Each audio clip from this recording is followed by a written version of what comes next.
Alpha classes દુધરેજમાં આપ સૌનું હાર્દિક સ્વાગત છે। આજે આપણે ધોરણ 10 વિષય વિજ્ઞાનનો ત્રીજો પાઠ ધાતુઓ અને અધાતુઓ એમાં ત્રીજો લેક્ચર 3.3ની ચર્ચા સમજૂતી મેળવીશું।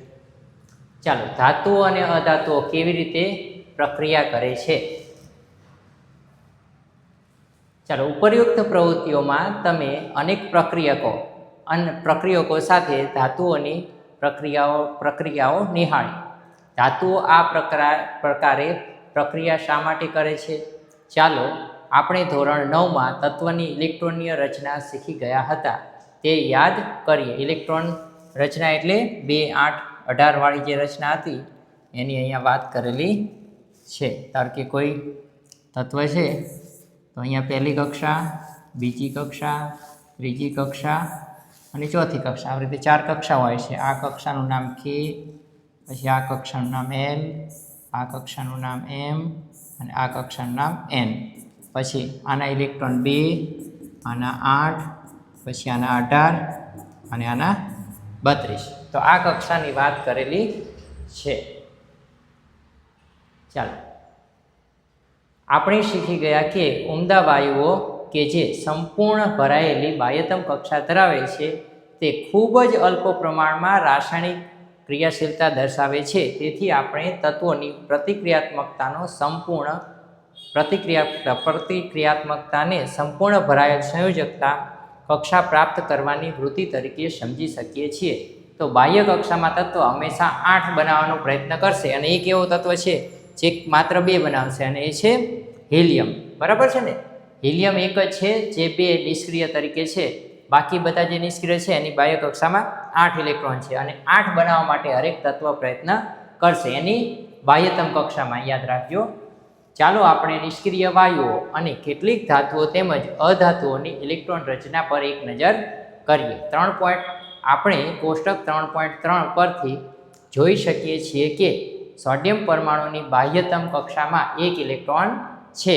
હવે જો તમારે ગોતવું છે કે ભાઈ સોડિયમની કક્ષામાં કેટલા ઇલેક્ટ્રોન છે, તો કેવી રીતે તમારે ઉપર જે મેં તમને બતાવ્યું એ રીતે તમારે યાદ રાખવાનું છે કે L, M, N 2, 8, 18 અને 32। બરાબર? હવે સોડિયમ એની માટે યાદ રાખવાની મેં તમને એક ચાવી આપી હતી કે હા હેલી બેબોકાના ઓફ નિશા મેં એસી ફાસલો આપો કે, તો હા હેલી બેબોકાના ઓફ નિશા, સા એટલે સોડિયમ કેટલામાં આવ્યો છે? 3 ને 3 6 3 9 ને 1 10 ને 1 11। તો 11મો સોડિયમમાં આવ્યો છે, તો એનો મતલબ એવો છે એની પાસે 11 ન્યુટ્રોન, 11 પ્રોટોન, 11 ઇલેક્ટ્રોન હશે। બરાબર ને?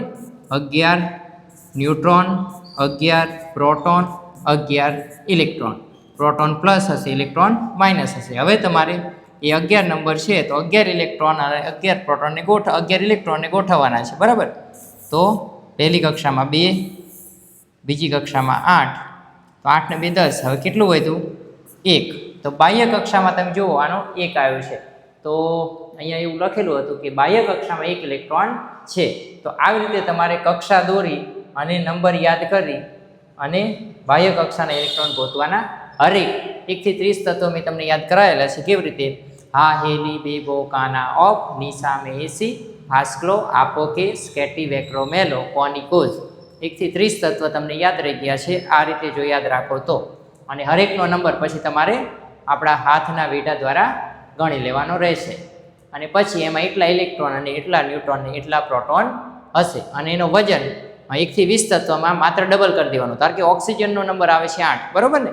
તો 8 એ એનું પરમાણુ ક્રમાંક છે અને પછી દળ ક્રમાંક, એનો વજન પૂછે તો કેટલો થાય? 8 દુ ને 16, તો 1 થી 20 તત્વોમાં ડબલ કરવાના ખાલી। ચાલો, આ પરમાણુના કેન્દ્ર પાસે હજી પણ 11 પ્રોટોન છે, પરંતુ ઇલેક્ટ્રોનની સંખ્યા 10 થઈ જશે, તેથી ત્યાં અસરકારક ધનભાર ઉત્પન્ન થશે જે આપણને સોડિયમ ધનાયન આપે છે। જ્યારે બીજી તરફ ક્લોરીન બાહ્યતમ કક્ષામાં 7 ઇલેક્ટ્રોન છે અને તેનું અષ્ટક પૂર્ણ કરવા માટે વધુ 1 ઇલેક્ટ્રોન ની જરૂર પડે છે। સોડિયમ અને ક્લોરીન પ્રક્રિયા કરે છે ત્યારે સોડિયમ દ્વારા ગુમાવાતો ઇલેક્ટ્રોન ક્લોરીન દ્વારા મેળવી લેવાય છે। ક્લોરીન ઇલેક્ટ્રોન મેળવ્યા બાદ ક્લોરીન પરમાણુ એકમ ઋણ ભાર પ્રાપ્ત કરે છે, કારણ કે તેનામાં કેન્દ્રમાં 17 પ્રોટોન હોય છે અને KLM કક્ષાઓમાં 18 ઇલેક્ટ્રોન હોય છે. તે આપણે ક્લોરીન એનાયન Cl- આપે છે. તેથી આ બંને તત્વો તેમની વચ્ચે નીચે પ્રમાણેનો આપલેનો સંબંધ ધરાવે છે. ચાલો અહીંયા કંઈક આવી રીતે તમને લખેલું છે, આપણે એને સાદી ભાષામાં સમજીએ કે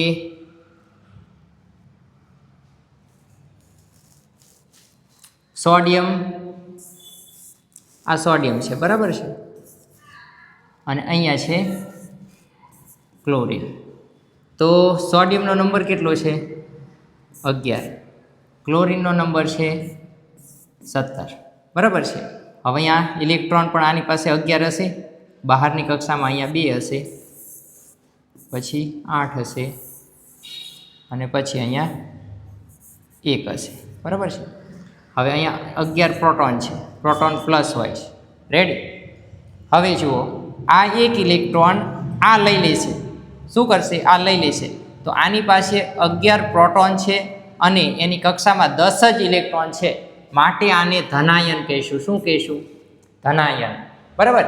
એવી જ રીતે આ જ્યારે એક ઇલેક્ટ્રોન લઈ લેશે ત્યારે એની પાસે 2 કક્ષાઓ ગોઠવશું તો આવી રીતે કંઈક થશે, 2, 8 અને 7, 8 ને 10 ને 7, 17. હવે આ એક ઇલેક્ટ્રોન અહીંયા આવી ગયો તો આ થઈ ગયા 8. તો આની પાસે 17 પ્રોટોન છે અને ઇલેક્ટ્રોન કેટલા છે? 18 છે. એટલા માટે આને કહીશું આપણે માઇનસ. તો આ જે 2 રાઉન્ડ છે એ જ અહીંયા તમને સમજાયેલું છે લખીને.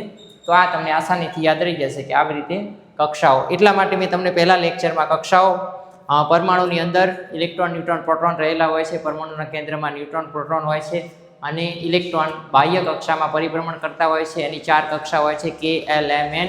એમાં ઇલેક્ટ્રોન સમાઈ શકે છે 2, 8, 18 અને 32. તો આ બધું તમે જો ત્યારે યાદ કરી લીધું હશે તો અત્યારે તમને આ કોઈ પણ પ્રકારની તકલીફ પડશે નહીં. અને એનો હાહેલી 2 પોકાના વાળા 1 થી 30 તત્વ યાદ કરી લીધા હશે તો નંબર ગોતી અને તમે આ બધા જ જે કક્ષાઓ છે એને પૂરી શકશો અને એની સંયોજકતા પણ આસાનીથી જાણી શકશો અને સંયોજન પણ બનાવી શકશો.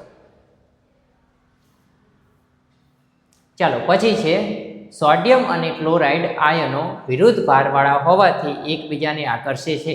એક છે માઇનસ અને એક છે પ્લસ, અને હંમેશા ધાતુઓ પ્લસમાં હોય છે અને અધાતુઓ માઇનસમાં હોય છે. અને પ્રબળ સ્થિર વિદ્યુત આકર્ષણ બળથી જકડાઈને સોડિયમ ક્લોરાઇડ NaCl સ્વરૂપે અસ્તિત્વ ધરાવે છે. અત્રે તે નોંધવા યોગ્ય છે કે સોડિયમ ક્લોરાઇડ અણુ સ્વરૂપે નહીં પરંતુ વિરુદ્ધ ભારવાળા આયનોના સમુચ્ચય સ્વરૂપે અસ્તિત્વ ધરાવે છે. તો એ અણુ નહીં પણ સમુચ્ચય છે. ચાલો આપણે વધુ એક આયનીય સંયોજન મેગ્નેશિયમ ક્લોરાઇડનું નિર્માણ જોઈએ. તો એવી જ રીતે મેગ્નેશિયમ ક્લોરાઇડ પણ અહીંયા આપેલું છે, બરાબર છે. મેગ્નેશિયમ, તો મેગ્નેશિયમનો તમારે નંબર તમને 2, 8 અને 2, 8 ને 2, 10 ને મેગ્નેશિયમનો નંબર છે 12. અને એવી જ રીતે તમે ક્લોરીન ગણશો તો એ પણ આવશે 17. તો મેગ્નેશિયમ ક્લોરાઇડ તો એને આવી રીતે બનશે. ધારો કે મેગ્નેશિયમનો નંબર આપણે યાદ કરી લઈએ કે હાહેલી 2 પોકાના આપની સામે એસી ફાસલો આપો કે તો મેગ્નેશિયમ આવશે 12 નંબર, બરાબર છે. તો આ 2, 8 અને 2 આ છે મેગ્નેશિયમ 12 નંબર, બરાબર. હવે છે ક્લોરીન. ક્લોરીનનો આપણે યાદ જ છે, ક્લોરીનનો નંબર કેટલો છે? 17. તો 2, 8 અને 7. હવે જુઓ આની પાસે 2 ઇલેક્ટ્રોન છે, આને એક જ જોઈ છે. તો શું કરશે? બીજો એક ક્લોરીન આ બાજુ જોડાઈ જશે, બરાબર ને. એક ઇલેક્ટ્રોન આ લઈ લેશે, એક ઇલેક્ટ્રોન આ લઈ લેશે, તો બની જશે MgCl2, મેગ્નેશિયમ 1, ક્લોરીન 2, આવી રીતે, બરાબર. તો આને હકીકતમાં બોલાશે મેગ્નેશિયમ ડાયક્લોરાઇડ, બરાબર છે. આ પ્રકારે ધાતુઓ માંથી અધાતુમાં ઇલેક્ટ્રોનની આપલે દ્વારા નિર્માણ પામતા સંયોજનો આયનીય સંયોજનો કહે છે. તો આયનીય સંયોજનો કોને કહે છે એવો જો પ્રશ્ન પૂછાય તો તમારે લખવાનું કે ધાતુમાંથી અધાતુમાં ઇલેક્ટ્રોનની આપલે દ્વારા નિર્માણ પામતા સંયોજનોને આયનીય સંયોજન કહે છે. અથવા વિદ્યુત સંયોજનો સંયોજક સંયોજનો તરીકે ઓળખાય છે. શું તમે મેગ્નેશિયમ ડાયક્લોરાઇડમાં હાજર રહેલા ધનાયન અને ઋણાયનના નામ આપી શકશો? હા, મેગ્નેશિયમ છે પ્લસ એટલે ધનાયન, ક્લોરીન છે માઇનસ એટલા માટે ઋણાયન, બરાબર ને, એમાં એક ઇલેક્ટ્રોન ખૂટે છે, 2માં 2 ખૂટે છે. હવે આયનીય સંયોજનોના ગુણધર્મ મોસ્ટ આઈએમપી પ્રશ્ન છે તમારો 4 માર્કનો, ખાસ ધ્યાન રાખજો. તો આયનીય સંયોજનોના ગુણધર્મ શીખવા માટે ચાલો આપણે નીચે પ્રમાણેની પ્રવૃત્તિ કરીએ. ચાલો અહીંયા આ પ્રવૃત્તિ છે, ક્ષારના નમૂના ચમચી પર ગરમ કરવાનો છે, બરાબર ને. પછી બીજું શું કરવાનું છે કે ગ્રેફાઇટ છે, અહીંયા ક્ષારનું પાણી, બરાબર છે, એટલે મીઠાનું પાણી છે એવું સમજવાનું છે તમારે. એ ગ્રેફાઇટના 2 સળિયા છે, અહીંયા બલ્બ છે અને અહીંયા બેટરી લગાવેલી છે.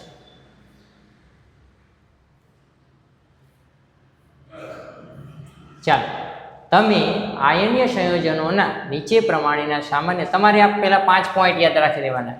શું યાદ રાખી લેવાના? 1 2 3 4. ભૌતિક સ્વભાવ, ગલનબિંદુ, ઉત્કલનબિંદુ, દ્રાવ્યતા, વિદ્યુતનું વહન. ભૌતિક સ્વભાવ, ગલનબિંદુ, ઉત્કલનબિંદુ, દ્રાવ્યતા અને વિદ્યુતનું વહન.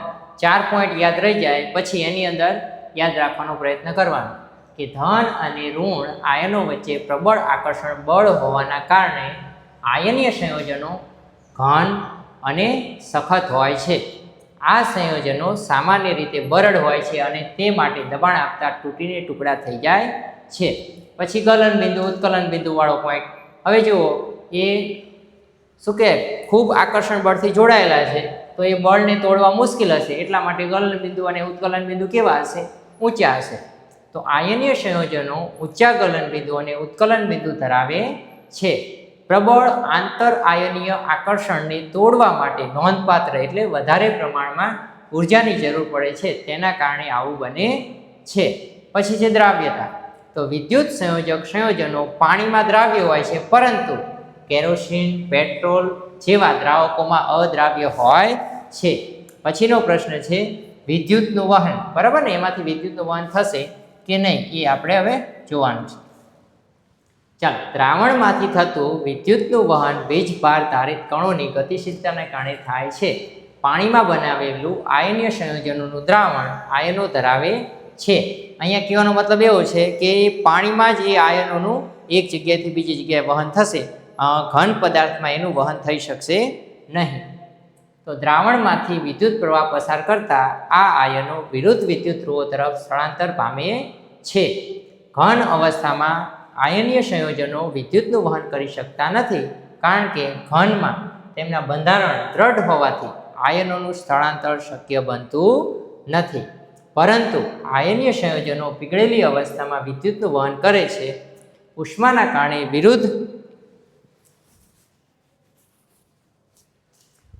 કારણે વિરુદ્ધ વીજભાર ધરાવતા આયનો વચ્ચે સ્થિર વિદ્યુતીય આકર્ષણ બળો નિર્બળ બનતા પીગળેલી અવસ્થામાં આવું શક્ય બને છે. તો વિદ્યુત આવે છે અને ઉષ્મા મળે છે અને એટલા માટે એ જે આકર્ષણ છે એ કેવું પડે છે? નબળું પડે છે અને અહીંયાથી એ આયનો છૂટા પડે છે, બરાબર. એટલા માટે આવું થાય છે. આયનો આસાનીથી સ્થળાંતર કરી શકે છે અને વિદ્યુતનું વહન કરે છે. ચાલો, પછી 3.4 એ આપણે આ પાઠના ચોથા લેક્ચરમાં ભણીશું. તો આ વિડીયો જો તમને પસંદ આવ્યો હોય તો તેને લાઈક, શેર અને સબસ્ક્રાઈબ કરજો. અને ધોરણ 7, 8, 9, 10 ના વિદ્યાર્થીઓને આ ચેનલ સબસ્ક્રાઈબ કરવા માટે કહેજો.